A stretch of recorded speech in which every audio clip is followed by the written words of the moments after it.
This video is presented by Sailrite. Hi, I'm Matt Grant with Sailrite. We're going to do a whole series on how to install zippers. And I'm not just talking about the aspects of the different zippers that are available. Eric covers that in a separate video. I'm going to show you how to install those zippers depending upon your application. Follow me. In this video, Zippers 101 will cover the fold-under zipper and the hem-first zipper. The first example I'm going to show you is a fold-under style zipper. And we're not going to do this on a project. We're just doing it on scrap material. But this particular zipper style would be what you would use for something like a mainsail cover or even a jacket zipper.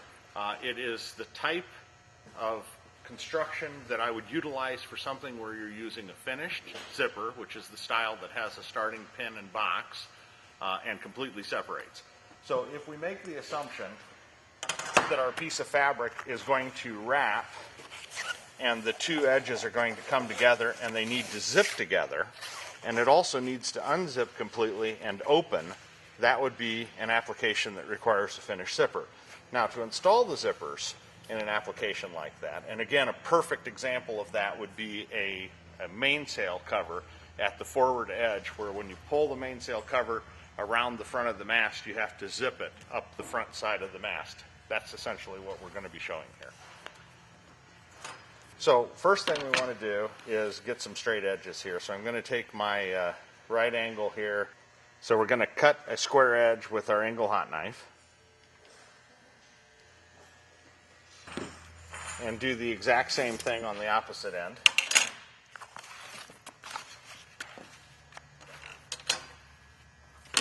This will just make sure when we get our zipper sewn on that everything comes together nice and neatly. So it's like anything else. Measure twice, cut once. This is a cut it square and it'll come together without wrinkles type arrangement. Alright, so we have our rectangular piece in this case. Now I'm going to use just a number 20 or 24 inch number 10 YKK marine zipper.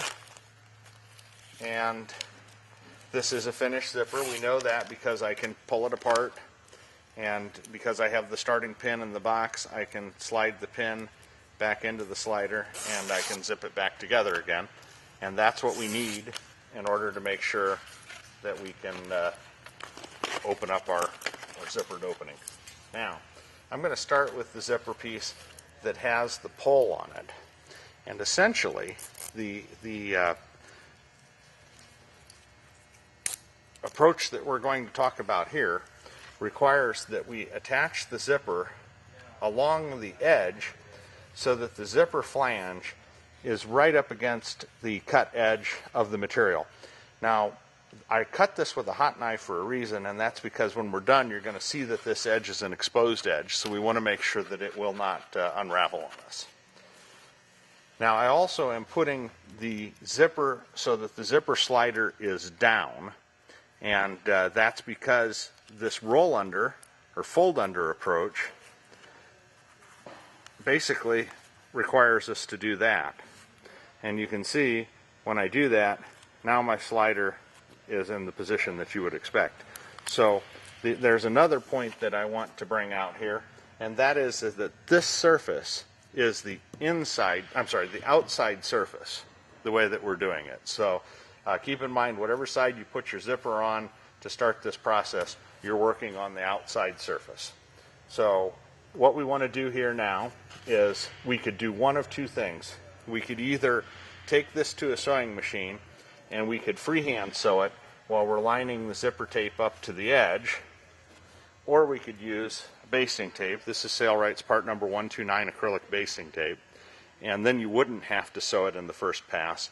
And if you do it this way, it looks better because you're only going to end up with one exposed stitch on the outside. So that's the approach we're going to show.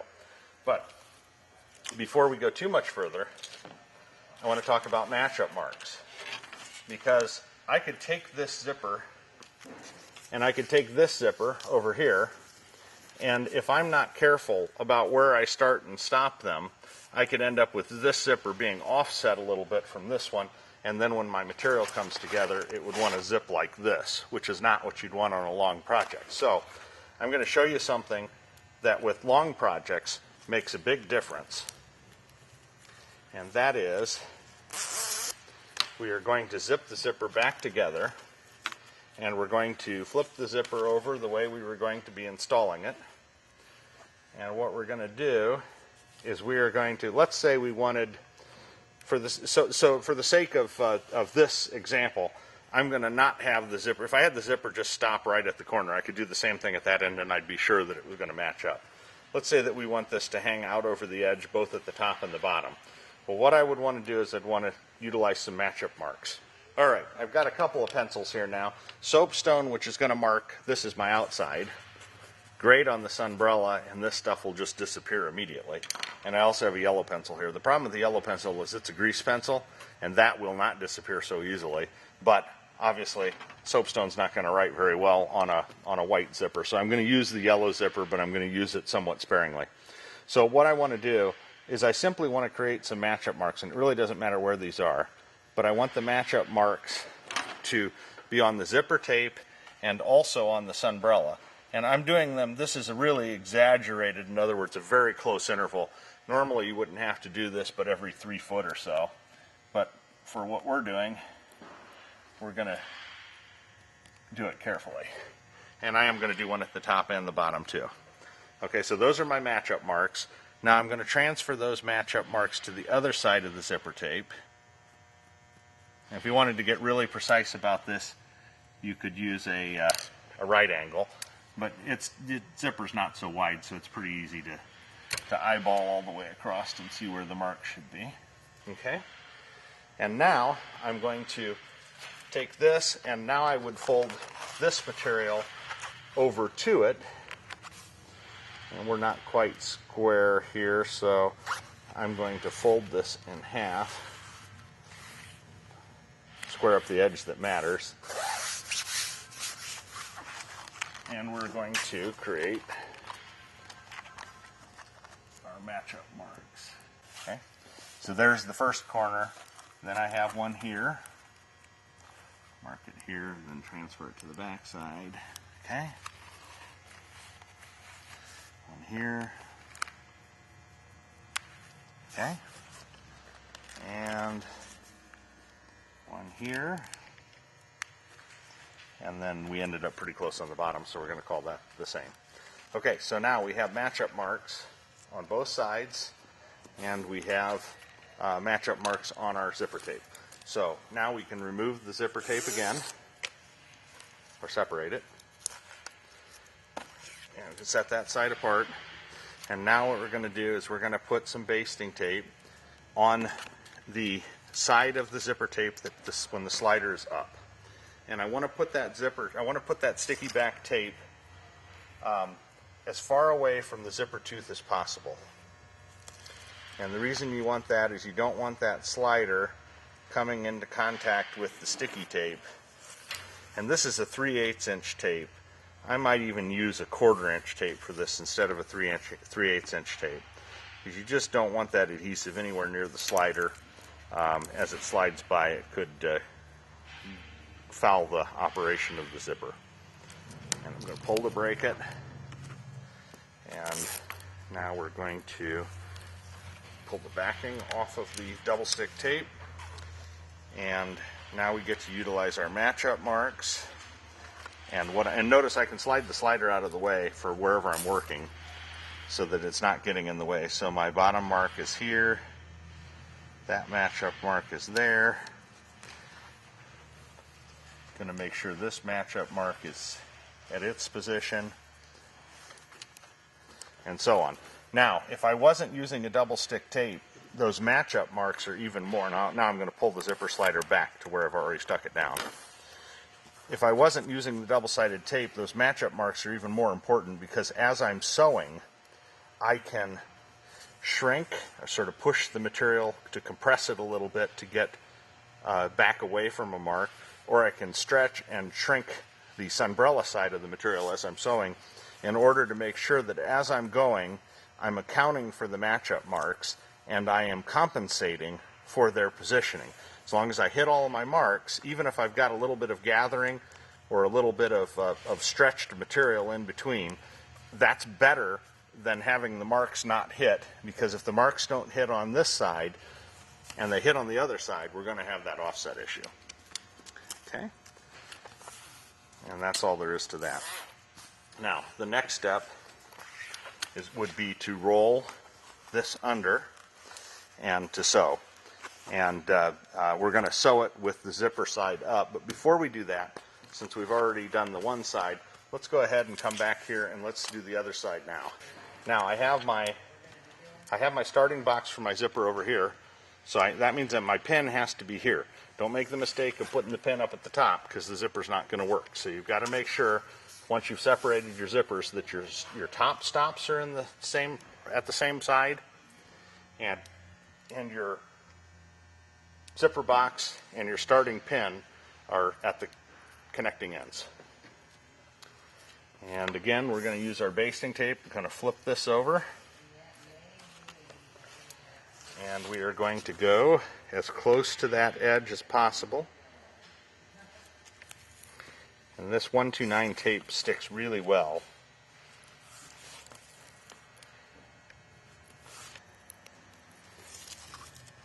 Peel the backing. And once again, we are going to make sure that all of our marks match up. Get started there.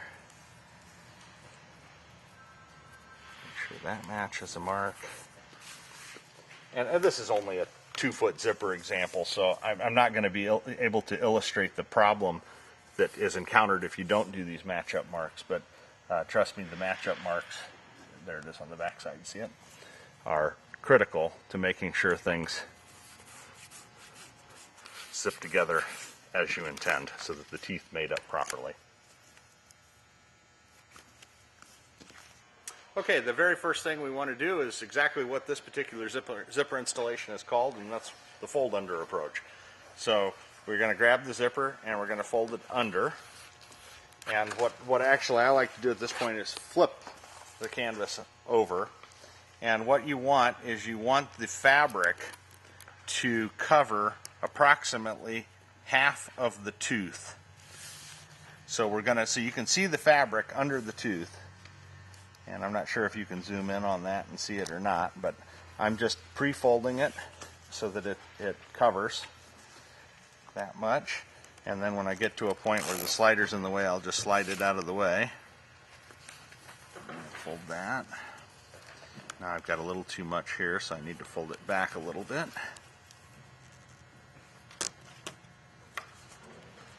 And there we go. And it often helps just to sort of pre-fold that so that it develops some type of a memory. And on the top side, when we're done sewing it, that's what it's going to look like then. The idea here is that when the zipper is closed, we want the little flaps of fabric to cover the zipper tooth to protect it from the sun. Okay? Once that's folded under like that, then we can take it to the sewing machine. And I'm going to use the alter feed here, and well, we've already got a left zipper foot on this machine, which makes it nice because I don't have to get too close to the zipper. I can get a stitch well away from the zipper edge. I might even be able to put 2 stitches in here if I wanted to, but we'll probably just do the one. We'll do a lock stitch at the beginning, and now we just zip on through. And since I pre-folded that, my only job is to guide this.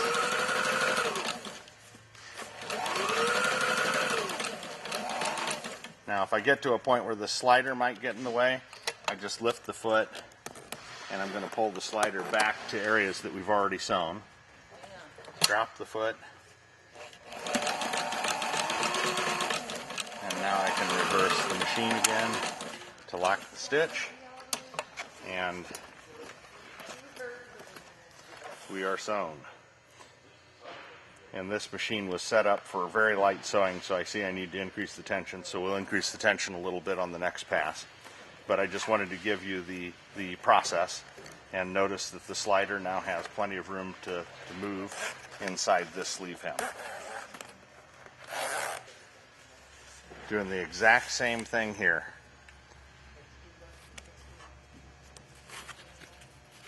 The opposite side has been folded under. And by the way, this is an old ultra-feed sewing machine. This is actually a version 1 machine, but it's one that we've been using in the sail loft, and Deb pretty much uses this machine to sew bolt ropes on sails, and she likes it much better for that application than her bigger machines, so it sees quite a bit of use. Let's check to see how our tension's looking there. Yeah, much better. Knots are buried now, so we just needed more upper tension.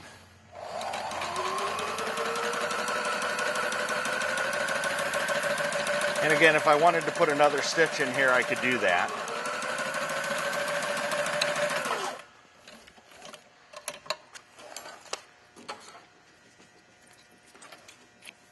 And that finishes that out.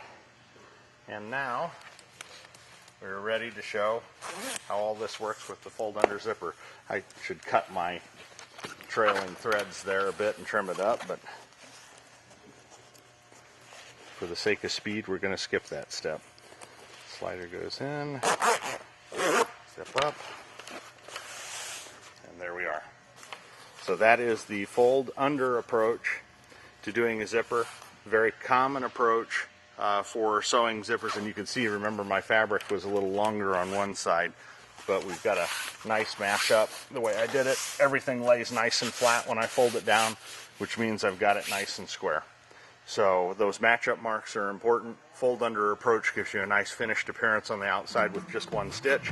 Now if I had stitched it instead of using the basting tape on the first pass, I would see another stitch, which would have been our first pass to sew the zipper tape down instead of using the basting tape. But that is a very, very common zipper approach. And that's number 1. On to the next one. The next video in Sewing Zippers 101 is the hem first approach. Hi, I'm back. Next approach we're going to do is the hem first approach, and it's really just a very slight variation to the fold under approach. I'm actually going to use the same sample material that we used previously, but I'm going to cut open one of the areas that we folded here. And now, instead of hot knifing the edge, one of the reasons that people use the hem first approach is that you can actually fold the material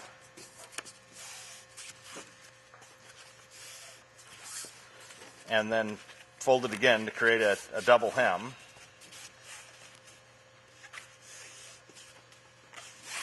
And now, if you like, you can use basting tape to hold that down.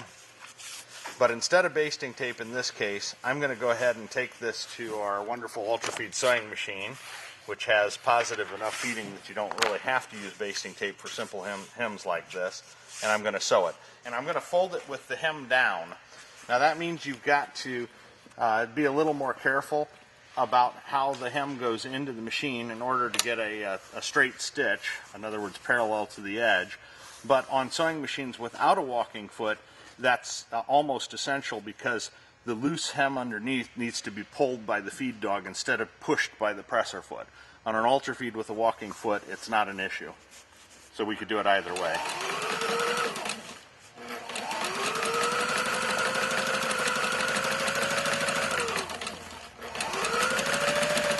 This actually would be a perfect time to use our magnetic sewing guide. But I see we don't have one over here, so I'm going to do it by eye. Now we have one over here. All right, we'll do that on the next side. Thank you, Deb. Okay, so we have our hem. And you can see I did not do all so well without that guide, but it'll be good enough for our purposes. And the next thing we're going to do, now that we have the hem in place, is we would show how the zipper attaches to that edge. Okay, so we've got our zipper and our basting tape now, so yet another 24-inch zipper here. And I'm not going to bore you with the details on the matchup marks. You can watch the first video on that. You would do the exact same thing with the matchup marks. So if I had a hem first already done here and a hem first done on this side, I would do the same thing to position my matchup marks as we did on our first example. Now, obviously, since I'm doing the hem first, I want to flip this over so now that the inside is facing me. And at this point, I could take either side of the zipper. I'm going to go with the working side of the zipper. And what I'm going to actually do here is I'm going to position the zipper so that the teeth are halfway covered by the fabric underneath, like we did before. If I do it without basting tape, I just have to freehand feed it as I sew. And I find zippers always work a heck of a lot better if you do it with the basting tape. So we're just going to attach our basting tape right along the edge of the zipper tape. Alright, once we have the tape in place, strip the paper backing off, and now I'm going to get the slider well out of the way for where I start. And let's just say it doesn't really matter where we're starting this one, so I'm going to start it right on the edge, because that would be the norm. And I'm going to position it so the teeth are roughly half exposed. And now my job is simply to line it up with that already creased hem edge. And now I will come back with the sewing machine and I'll sew that down. Now this gives you a perfect example of what I meant before about having two stitches showing. You're going to have the stitch here showing, and we're going to have the stitch to stitch the zipper on. And we're not going to need the guide here because I'm not going to sew it blind. I'm going to sew it with the zipper tape up so I can get it right along the edge of the zipper tape.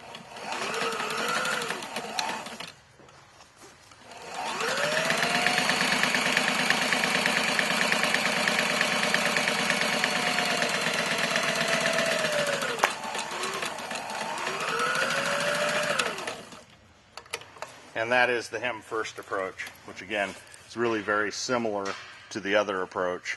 And now you can see why I suggest that you use basting tape on the first pass, because here we've got sort of two ugly stitches together. But part of the reason for that is I didn't use the guide.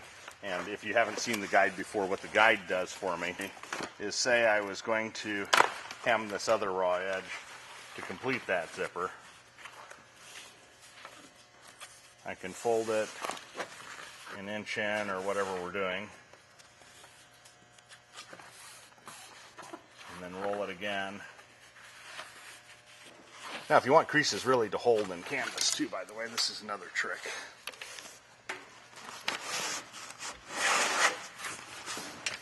Not a super sharp edge, but a fairly sharp edge, and use it to crease the material. And those hems are going to be pretty defined now. And that's where it's going to want to fold when I fold it again. It makes sewing a lot easier. Now we come back to the sewing machine, and I can feel for where the hem is. And now I move my magnetic guide. And that feels about right there. Position that on the machine.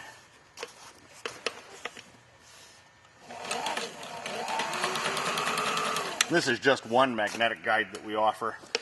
We have a 5.5-inch long one that's actually my preference because it gives you a longer base to guide the material. But these Sweezy guides work very well too.